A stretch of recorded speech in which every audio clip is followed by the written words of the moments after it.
Muy buenos días, bienvenidos a Encuentro con Julio Villagrán. Estamos ya listos acá para llevarles nuestra propuesta televisiva de esta mañana de jueves 26 de noviembre. Estamos listos. Por supuesto, usted también puede seguirnos. Tigo 28, Claro 23, Cable Color 23.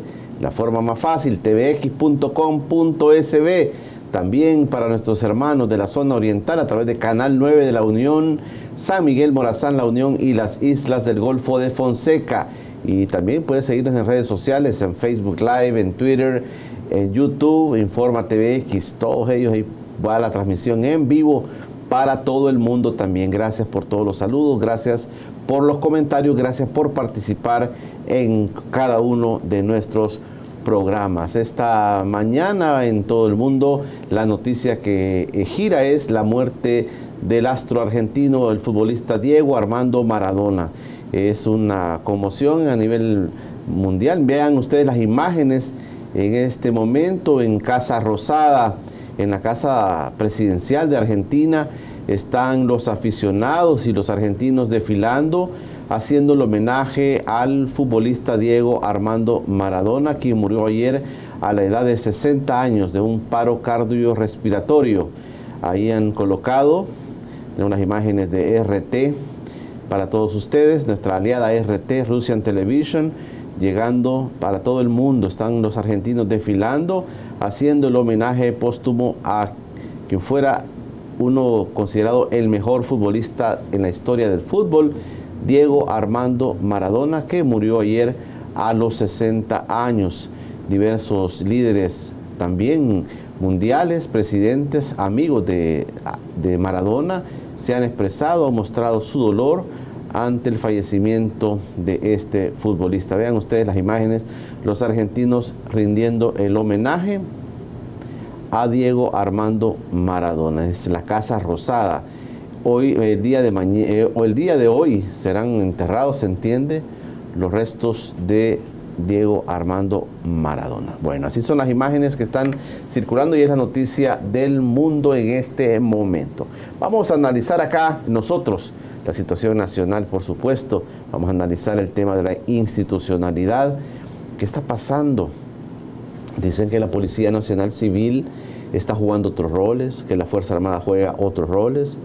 Ayer salían algunas imágenes también, no sé si son ciertas, que se le está cambiando casi todo el formato a la imagen de la Policía Nacional Civil. Pero eso puede ser nada más de forma, pero de fondo, ¿qué está pasando? Vamos a revisar un poquito de eso. Naida Medrano me acompaña esta mañana para platicar de eso, nuestra buena amiga. Vamos a analizar un poquito eso. Naida, gracias por venir con nosotros. Gracias, Julio. Buenos días, amigas y amigos televidentes. ¿Cómo estás, Naida? Bien, estoy muy bien. Sí, ya casi se acaba el año. Increíble. Increíble. Pero sí, bastante bien en general. Gracias. Perfecto. Naida es especialista en temas de políticas públicas y por eso quería platicar con ella. Naida, ¿qué está pasando, Naida? ¿Cuál es tu visión de esto? Es que estamos frente a cambios no solo generacionales, sino que estamos frente a cambios de cómo la institucionalidad de los estados se va conformando, cuál es la función realmente. En el país estamos viviendo una especie, digamos, de crisis en cuanto a la identificación de los roles de la institucionalidad. Vemos a un fiscal general que es criticado, pero también dice, me están impidiendo hacer mi trabajo. Vemos a una Policía Nacional Civil jugando también otros roles. Ayer veíamos ya discusiones, se está hablando de fraude electoral, el Tribunal Supremo Electoral, el gobierno lo está cuestionando por el tema de su partido. Hay varios temas, Naida, que a la ciudadanía podrían preocuparle en el tema del respeto a la institucionalidad. ¿Cómo ves tú esto? Mira, yo creo que justamente hay que empezar a hablar sobre la importancia de la institucionalidad en los regímenes políticos. En este caso, para la democracia, la institucionalidad es fundamental. Es decir, si nosotros y nosotras contamos con un espacio institucional débil, es muy posible que la calidad de nuestra democracia sea precisamente también bastante débil, ¿verdad? En El Salvador, como ya lo hemos dicho anteriormente, encontramos un híbrido, ¿no? Encontramos esta mezcla entre régimen autoritario y régimen democrático, ha habido algunos avances importantes en materia electoral, la creación incluso o el cambio del Consejo Central de Elecciones al Tribunal Supremo Electoral, las reformas a la ley que tiene que ver con todo lo electoral, ¿verdad? La ley, después la ley de partidos, o sea, hemos venido dando algunos pasos en relación en materia electoral.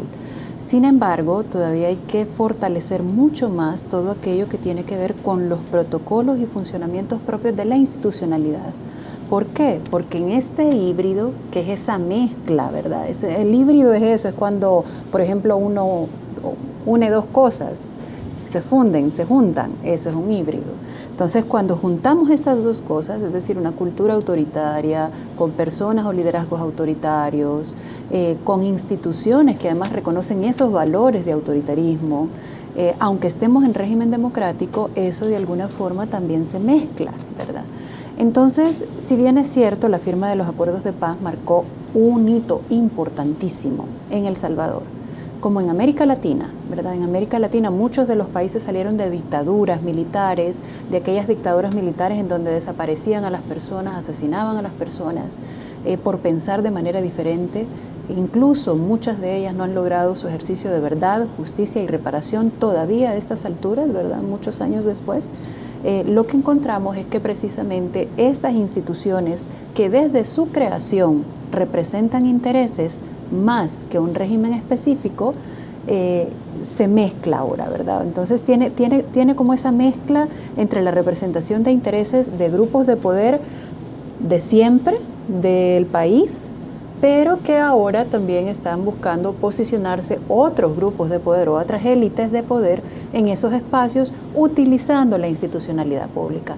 Entonces el vicio, el problema de la democracia, o uno de los vicios de la democracia, del régimen democrático salvadoreño, descansa en la ausencia o digamos en el bajo fortalecimiento que ha existido alrededor de esa institucionalidad necesaria y esa cultura necesaria que requiere este régimen político democrático. Por ejemplo, en el caso de la Policía Nacional Civil, es una creación luego de los acuerdos de paz, Naida, y lo que tú planteas realmente me suena en el sentido que pasamos del autoritarismo, del militarismo, de un sistema represivo, digamos, pasamos a un sistema más democrático y por eso se crea el concepto de la Policía Nacional y se le pone civil.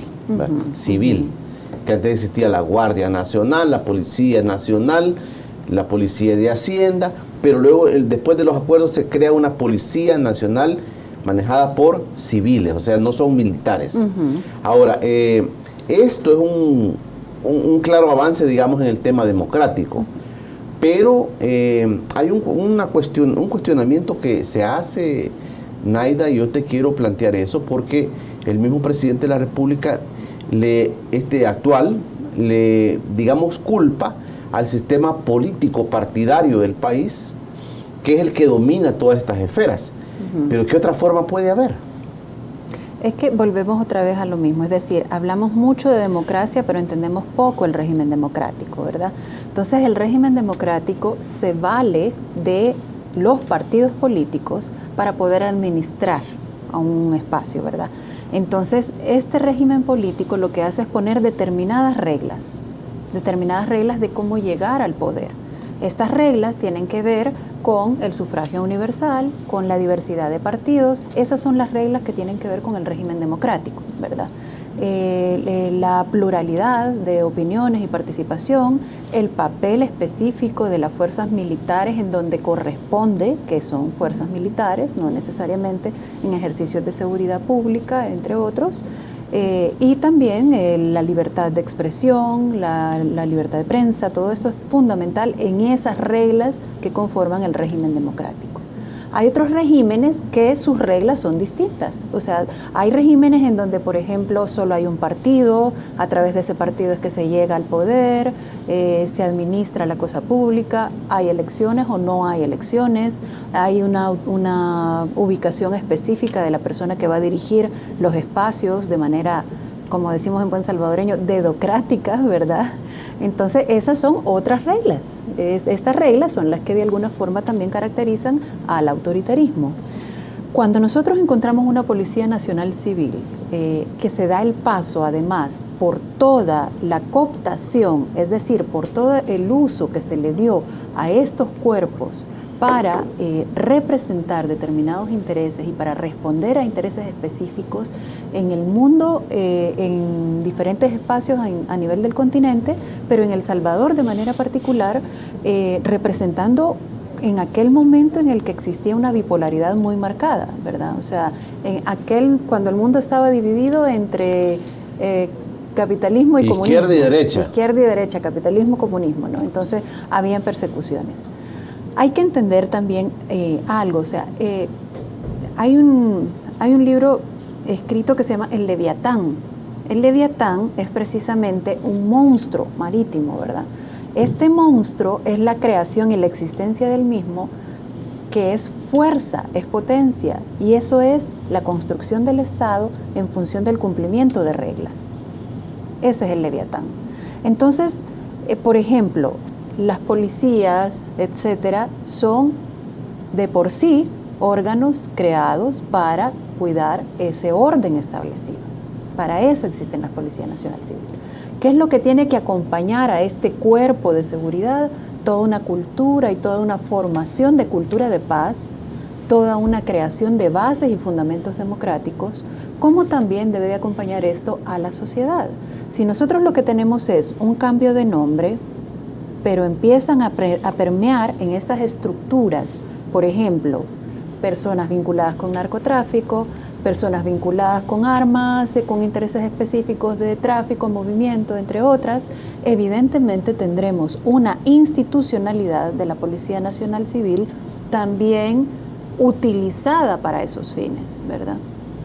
Otro fin que se le puede dar y que se le ha dado por muchos años, como se le dio muchos años a la Fuerza Armada en nuestros países latinoamericanos, es el uso de las élites económicas en función de responder a sus intereses, claro, ¿verdad? Entonces ahora, de alguna forma, en este ejercicio de política, que la política no es más que eso, la gestión de conflictos en donde quien tiene mayor influencia en sí incide, ¿verdad?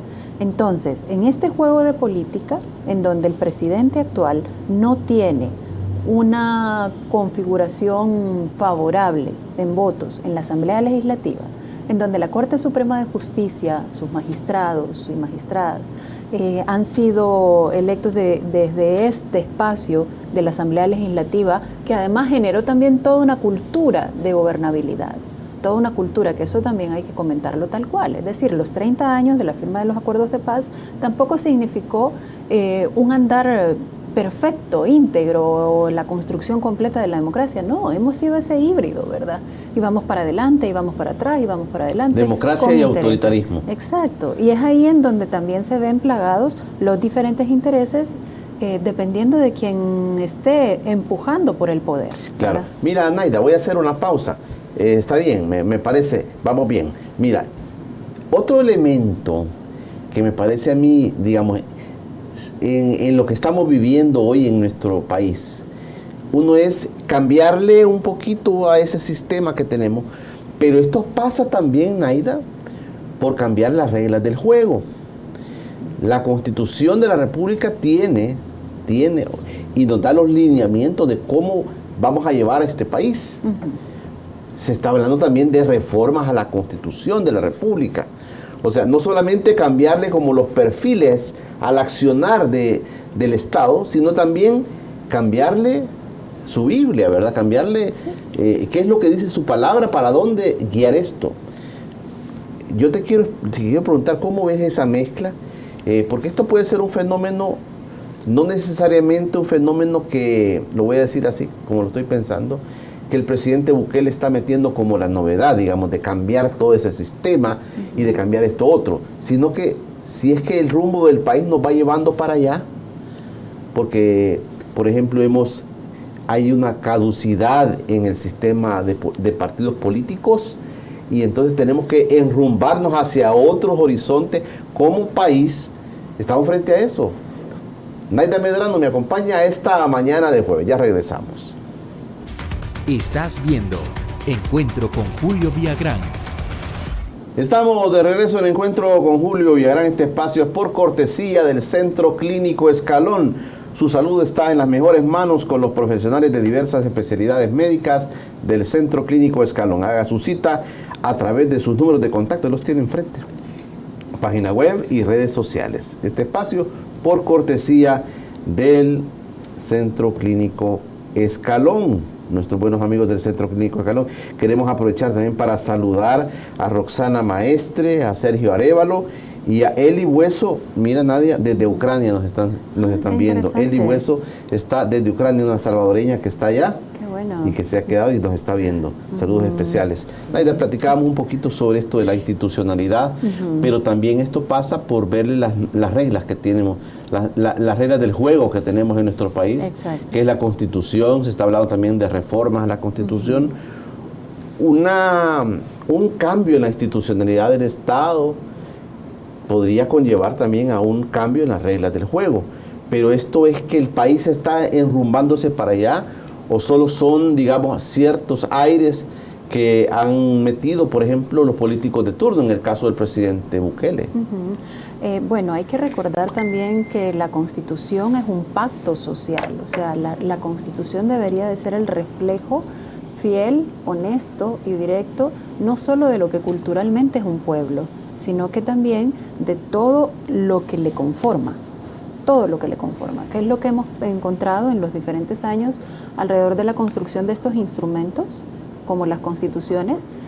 Prácticamente es un pacto realizado entre élites económicas, ¿verdad? En donde muy pocas un pacto veces, entre élites económicas. Exactamente, en donde muy pocas veces ha participado la población, sí, claro, amplia, abierta. Cuando decimos el pueblo es el que hace todo esto. Exactamente. Entonces todo el mundo elude esto al pueblo. Es muy teórico. Todo el mundo esto habla del pueblo, todo el mundo habla por el pueblo, pero realmente el pueblo, la gente, la que está allá afuera vendiendo, la que se está rebuscando cada día la vida, etcétera, al fin y al cabo no ha encontrado un eco de representación tal cual en un espacio que les permita sentirse representados como lo que son y lo que les interesa de manera O sea, que este cotidiana. cuento de que siempre nos hemos creído de que por ejemplo, los diputados son los representantes del pueblo, casi que no. Mira que ese es el punto, o sea, las reglas del juego así lo establecen, ¿verdad? Que es lo que hemos dicho. El régimen democrático es eso, a través de la representación, y hay todo un capítulo que habla sobre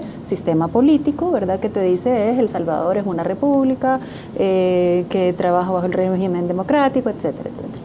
Entonces, esas reglas lo que dicen es que a través de los partidos políticos se va a llegar a la administración de la institucionalidad y que estas personas representarán, ¿verdad?, en ese ejercicio a quienes han votado por ellos y ellas.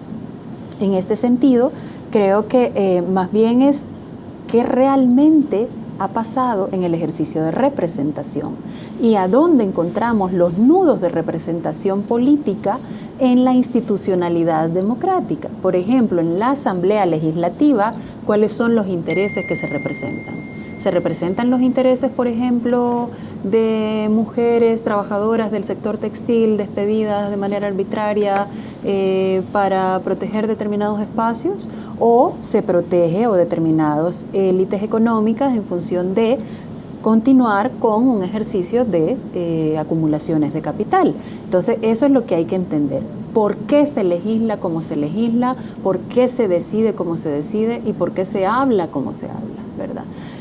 Entonces, en ese sentido, eso es lo que hemos visto, una representación de intereses en las diferentes instituciones de Estado que terminan tragándose el ejercicio de la institucionalidad y que terminan haciendo sobreponer este interés sobre la nación entera, ¿verdad? Entonces, esto ha pasado desde que El Salvador es república. De hecho, incluso hay un extracto de así empieza el acta de independencia, ¿verdad?, de El Salvador, en los países en la región, que dice: a efecto de evitar que el pueblo tome por su mano la independencia, entonces un grupo viene y firma. Eso es el acta de independencia, ¿verdad? Que además evitó, claro, bajó la espuma social, bajó mucho la espuma social y definitivamente lo deja consignado así. Entonces, todo esto que escuchamos de que la Constitución es el pueblo y que la Constitución es las reglas generales del pueblo, muy pocas veces toma en consideración la voz del pueblo. Si es necesario transformar la Constitución a estas alturas de El Salvador, las últimas, el último cambio sustancial, fuerte y directo que tuvo la Constitución en reformas fue a través de todo un ejercicio de influencia directa de Estados Unidos, ¿verdad?, en 1983 para la conformación del abanico de partidos políticos. Ahí fue, ese fue el parteaguas. Luego, en 1992, tenemos otras reformas importantes, consignadas luego de precisamente la conformación de los acuerdos de paz. Y la última más importante que a mí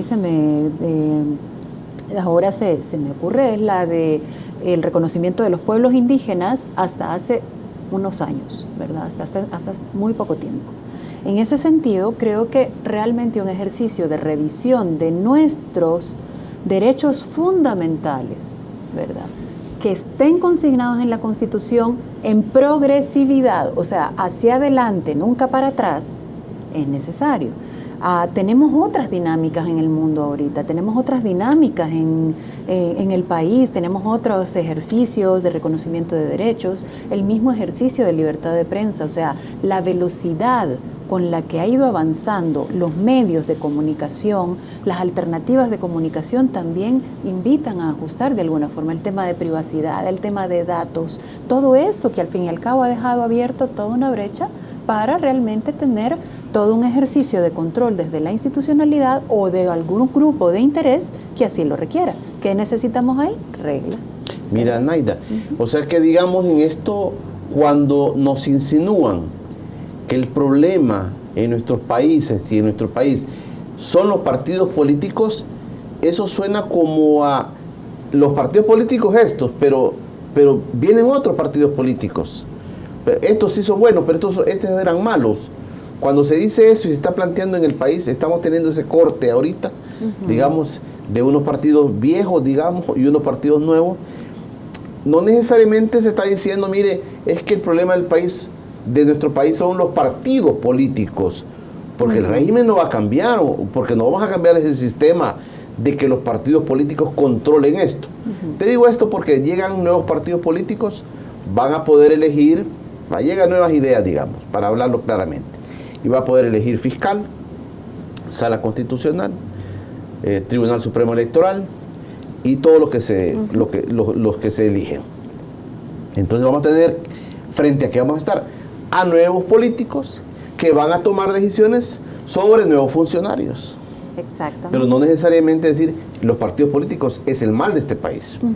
No necesariamente los partidos como figuras, es decir, yo no conozco una democracia que no tenga partidos políticos. Un régimen democrático sin partidos políticos no he visto cómo pudiera funcionar. No, en ciencia política, de hecho, se hace precisamente todo este estudio de partidos políticos, el funcionamiento, roles, entre otras, para el funcionamiento propio del régimen político. Vale, pero por ejemplo en Cuba solo hay partido único. Claro, pero su régimen político es distinto, ¿verdad? O sea, ahí es donde hay que bajar un poquito las pasiones. Entonces, por ejemplo, con hay que Cuba, bajar revoluciones. hay que bajarle revoluciones. para entenderlo bien. Sí, incluso la misma historia tuvo que bajar revoluciones. Debo decirlo, o sea, conozco, por ejemplo, el caso muy bien de Cuba. Y Cuba está centrado en un régimen político muy particular. Tiene un partido único, sí hace un ejercicio de elección de delegados de ese partido único, hay un control muy específico y fundamental alrededor del tema de comunicaciones, entre otras, pero hay una apertura con el tema de arte, cultura, al fin y al cabo, no todos y todas estamos obligados a estar bajo el mismo molde. Cuba tiene su molde, ¿verdad? Y esa es la democracia de Cuba. Es que ese es el punto. Muchos de los estudios... Es que Cuba no es democrático porque no tiene oportunidad de otros partidos. Y entendemos, Claudia, perdón, estoy aprendiendo de ti. Entendemos que tener varios partidos políticos, eso es democracia. Sí, la pluralidad de partidos políticos es una de las condiciones de la democracia, ¿verdad? Cuando existe poca existencia de partidos políticos o una pugna, entonces ahí hablamos, por ejemplo, ya de un sistema de partidos bipartidista. 2 partidos. Estados Unidos, por ejemplo. Estados Unidos, por ejemplo, exactamente. En donde no es que solo sean esos 2, o sea, también sí, hay otros. Pero esos son los más grandes y se van turnando, digamos. Así es. Entonces, a esto hay que entenderlo más allá de las pasiones precisamente por eso, porque son determinadas características, ¿verdad?, que deben de encontrarse bajo las reglas, bajo los acuerdos que las sociedades toman. Si las sociedades dicen, yo estoy de acuerdo que en mi país solo exista un partido político y la mayoría está contento o contenta con eso, pues esas son las reglas determinantes en ese partido. En Cuba existe un partido político, hay elecciones periódicas, entre otras, tienen su mecanismo de elección. Muchos de los estudios en ciencia política catalogan a Cuba como un país no democrático, sin embargo, el cumplimiento de derechos fundamentales puede que sea superior, o sea, la calidad de su sociedad, la calidad de su ejercicio, digamos, de cumplimiento de derechos fundamentales, sobre todo económicos, sociales, culturales, entre otros tantos, han tenido muchos más avances que otros países que no necesariamente han cumplido con estos ejercicios. Y eso le llamamos dictadura, por ejemplo.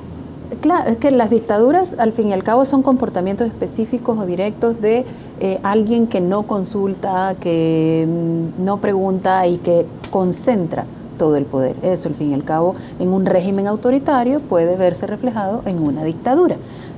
Cuando no hay posibilidad de peso y contrapeso, cuando no hay posibilidad de control entre la misma institucionalidad, precisamente puede ser un ejercicio dictatorial, ¿verdad? Porque si el presidente o presidente, en el caso que sea una mujer, no tiene, por ejemplo, una Corte Suprema de Justicia o una Asamblea Legislativa que cumpla con su rol, con su función dentro del régimen democrático de poner límite a su poder, entonces evidentemente vamos a encontrar a alguien con un despliegue de poder excesivo, y ahí vienen los autoritarismos.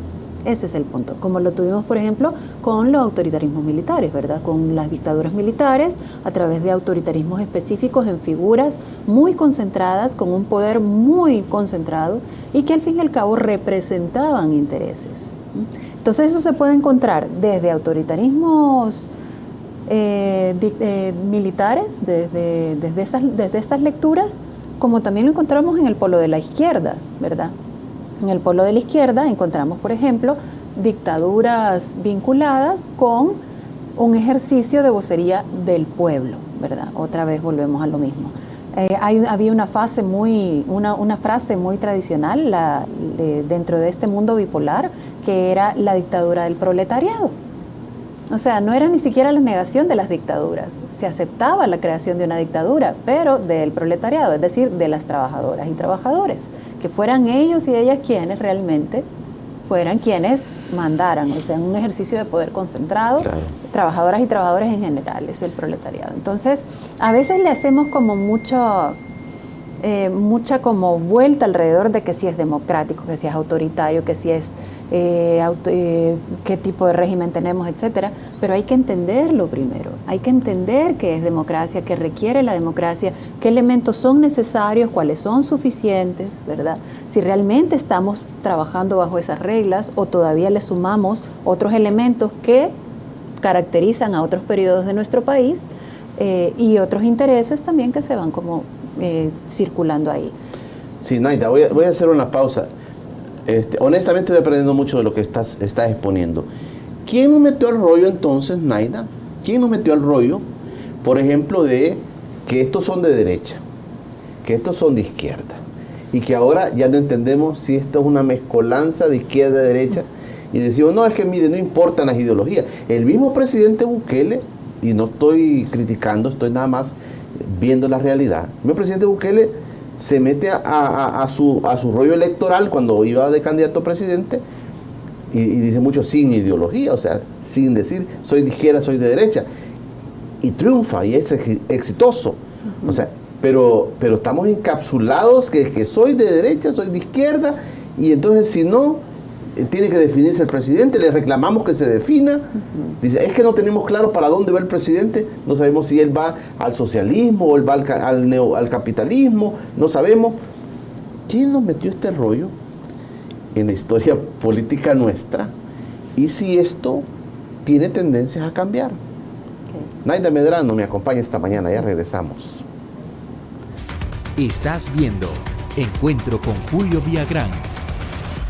Estamos de regreso en Encuentro con Julio Villagrán, la consultora en política pública. Naida Medrano me acompaña esta mañana. Estamos aprendiendo mucho, entendiendo cómo funciona el Estado y de la parte política, la parte de la Constitución también, la Constitución política de nuestro país, entendiendo qué pasa esto. Naida, yo te decía, bueno, ¿y cómo es que nos metimos a este rollo?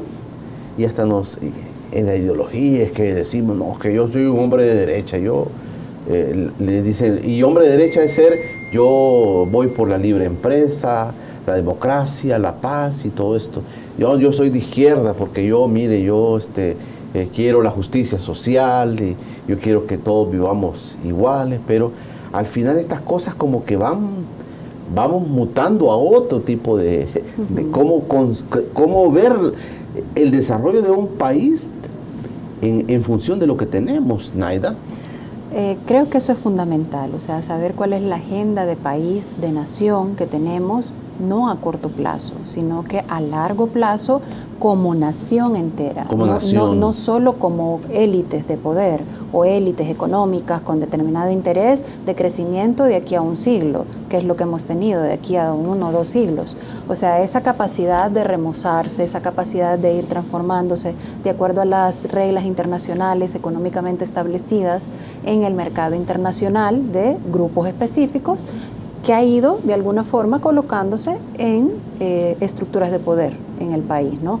Entonces, realmente lo que necesitamos es eso, es un pacto social que nos permita reconocernos recíprocamente, conocernos recíprocamente entre todas y todos para poder tomar decisiones en función de un país en determinado periodo de tiempo, ¿verdad?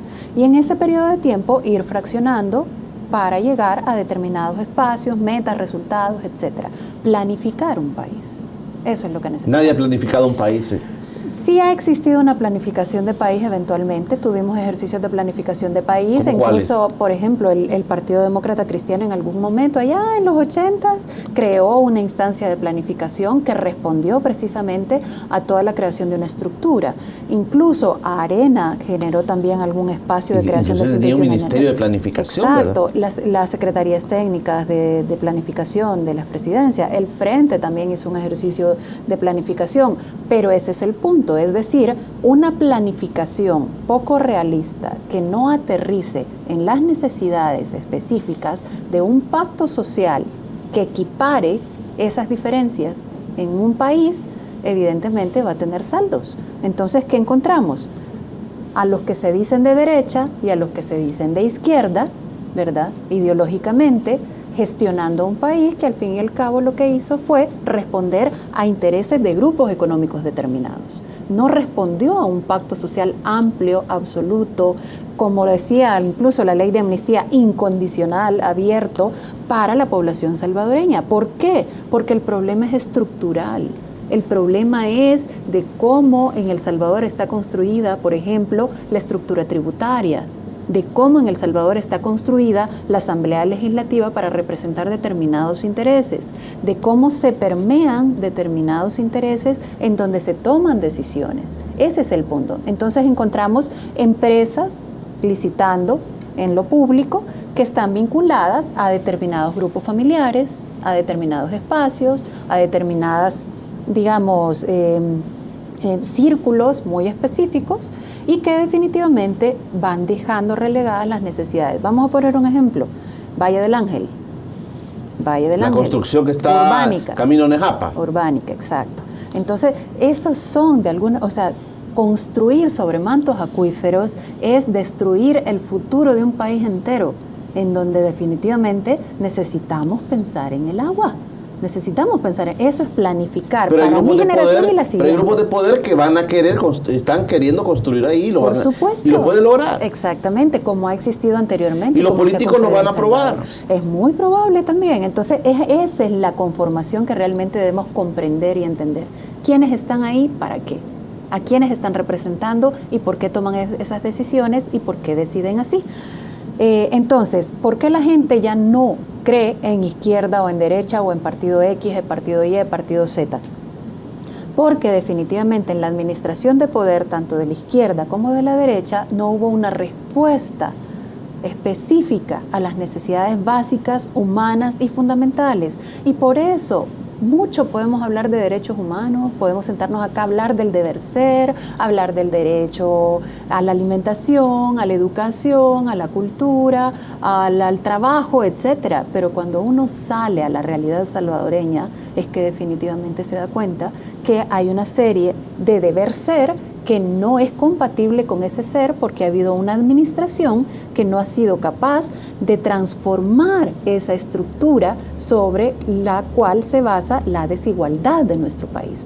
Eso es lo que realmente nos pasa. Fíjate, Naida, cuando hablas de planificación, he escuchado a muchos panelistas acá conmigo, dice, mire, ¿por qué no planificamos un país en el tema educativo, por ejemplo?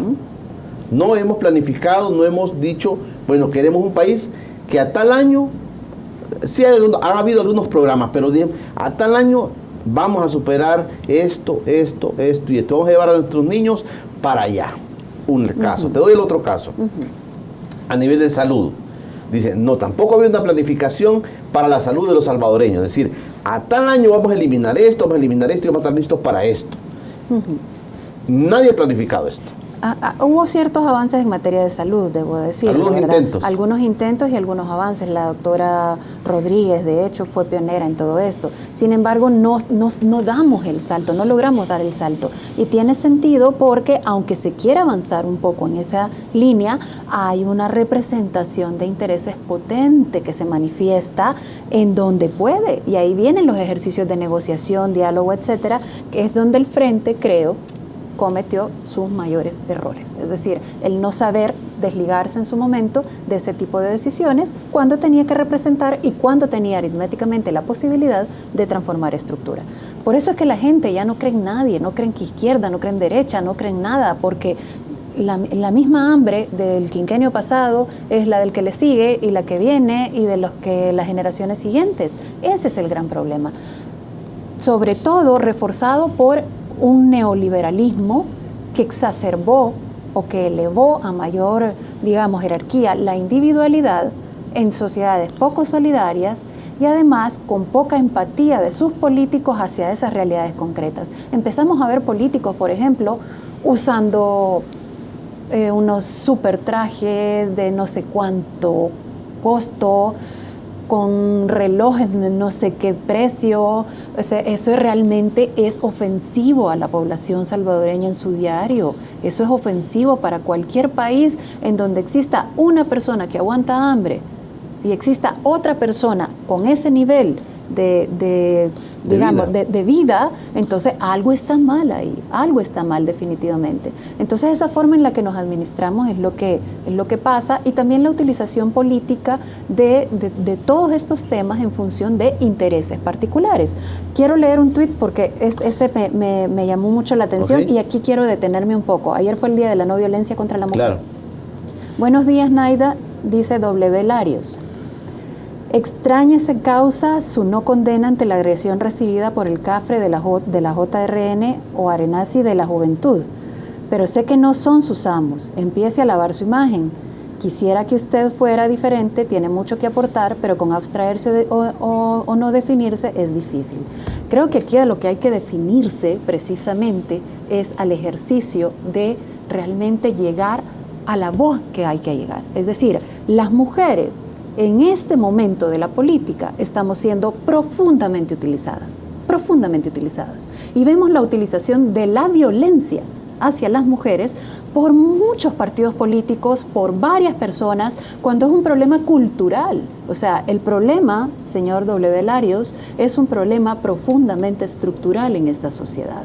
No solo, existe en Arena, existe en el FMLN, existen Nuevas Ideas, existe en la conformación de la sociedad que somos, hizo diferentes estructuras en la familia, en las escuelas, en los centros escolares, muchos de ellos, tenemos un nivel, una tasa de embarazo que para el pelo en adolescentes, ¿verdad? En niñas y adolescentes. Entonces, evidentemente, la violencia es un fenómeno que debe de trascender de esto. Cuando hablamos de este tipo de problemas, y a esto es a lo que quiero apuntar precisamente, Julio, es que tenemos que pensar en Estado. Hay que pensar en Estado, y hay que pensar en Estado en esa su conformación plural que somos y en grupos vulnerables dentro de este tipo de conformación que somos, ¿verdad? Entonces, si políticamente usted empieza a sacar rédito de un problema estructural como es la violencia contra las mujeres, nunca vamos a salir de ahí. Y no creo que sea lo que queramos, ¿verdad? Perfecto. Voy a hacer la última pausa, Naida. Vamos a seguir revisando y ahí hay gente comentando, hay varios comentarios también en redes sociales. Ya vamos a revisar un poquito eso. Hacemos la breve pausa y ya regresamos. Platicamos. Estás viendo Encuentro con Julio Villagrán. Estamos en el último bloque de Encuentro con Julio Villagrán. Tenemos unos minutos también para platicar con Naida Medrano, que nos acompaña esta mañana. Naida, entonces, ¿cómo ir definiendo esto que está pasando, este fenómeno que le pasa al país? Vamos cambiando de pensamiento, vamos mutando a otro tipo de establecimiento ideológico del país. ¿Qué ves tú?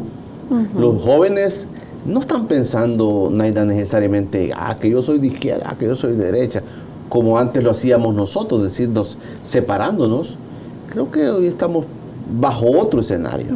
Claro, y tiene que ver también con la practicidad del día a día. O sea, a la gente ya no le va a interesar si es de izquierda, de derecha, de arriba, abajo, de un lado, de diagonal, de donde sea. Le va a interesar que le resuelvan sus problemas. Ese es el punto. Por una parte. Por otra, creo que ideológicamente se perdió un poco el proceso formativo y el proceso de reconocimiento entre unos y otros. Y esto hizo que además históricamente, con una caída del bloque socialista, con una pérdida de un rumbo específico desde esa perspectiva más de izquierda, lo que ha pasado es una homogenización, digamos, de un modelo o una doctrina que nos llevó a pensar de forma bastante similar. ¿Y qué es el aspiracional? El consumo. Ese es el aspiracional. Yo aspiro a consumir. Exacto. Espero a consumir y a no consumir lo básico, humano, fundamental, necesario. No, aspiro a consumir también lo innecesario. Tecnología, ¿verdad? Tecnología la más de punta que tenga o a la que tenga mayor acceso para poder tener esa tecnología. Cable, eso es lo que hay que entender, creo. O sea, esta creación de seres humanos de la doctrina neoliberal sí nos llevó a romper mucho con estas lógicas y eso es a nivel mundial ahora imperante. Somos ese resultado. Mira, ¿verdad? Por ejemplo, cuando iba a comenzar a gobernar Arena en el 89, había un pensamiento que era, mire, es mejor que nos gobiernen los que tienen dinero porque ellos saben cómo manejar una empresa y van a saber cómo manejar un país. Uno. Después, mire, como tienen tanto dinero que por efecto de cascada, ¿verdad? Entonces va a desbordarse todo y los pobres y la gente va a nivelarse. Nos vendieron ese cassette, ¿verdad? Luego viene y dice, no, mire, estos son los corruptos, aquí lo que necesitamos es una igualdad social. Y dijo el Frente, bueno, aquí necesitamos dejar que las oligarquías ya dejen esto y tiene que el pueblo tomar esto. Pasó igual. Al final nos enfrentamos a 30 años, Naida, y lo que escuchamos de la gente común y corriente de, mire, si todos son ladrones. Entonces viene el presidente Bukele y agarra, estos son los ladrones, estos son los corruptos, y sobre esa bandera se monta y también gana. O sea, los políticos van como mutando también sus pensamientos para que la población lo vaya prefiriendo. Exactamente, y lo podemos ver en un montón de ejemplos en el mundo, es decir, cómo ya no es una propuesta ideológica centrada o concentrada en un grupo en un grupo característico de una sociedad, ¿verdad?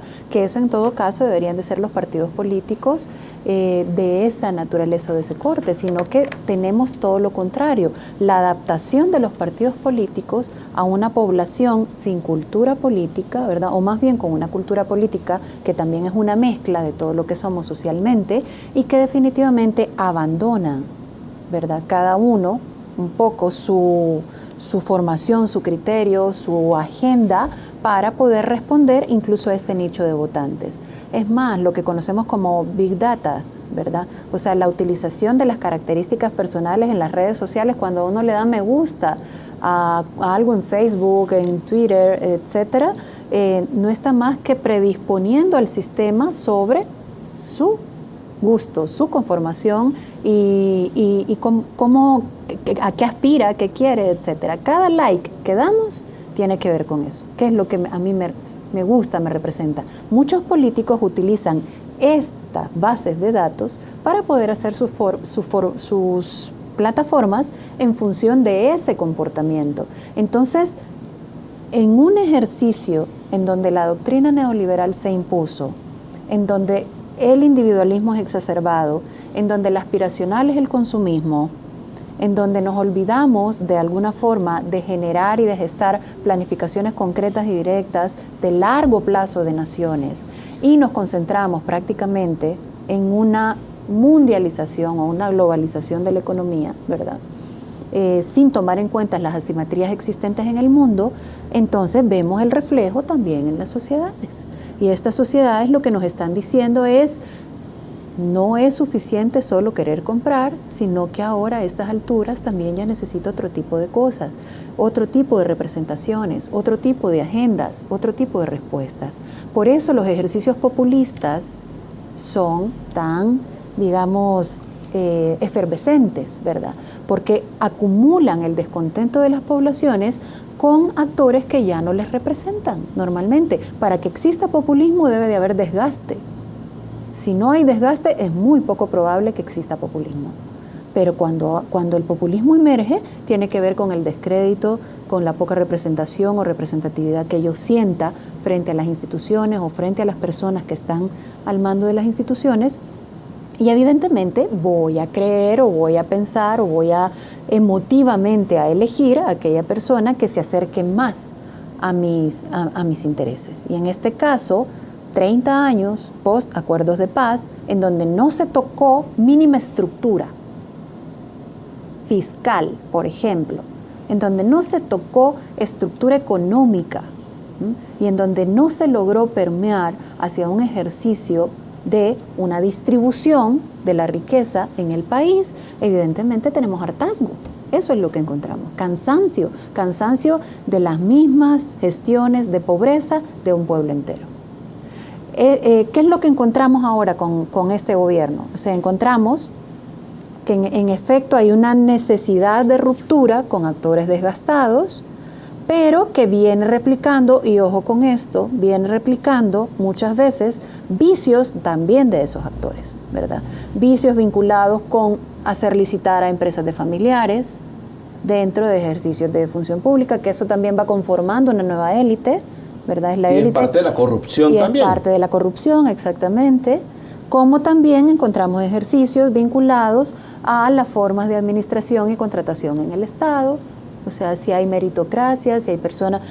Nepotismo. Porque hay nepotismo, claro, lo vemos a lo largo de la trayectoria de República de El Salvador, lo hemos visto, pero no modifica ahora. Ahora, hay que entender también en política qué significa esto, ¿verdad? En política implica que quien está rompiendo ahora va a echar mano de todo lo que pueda respaldarle en su ejercicio de poder poco fuerte dentro de una institucionalidad todavía conformada por esos actores. Por eso a él le interesa dividir, a él, presidente de El Salvador, le interesa dividir las aguas, mantener constantemente esa polarización.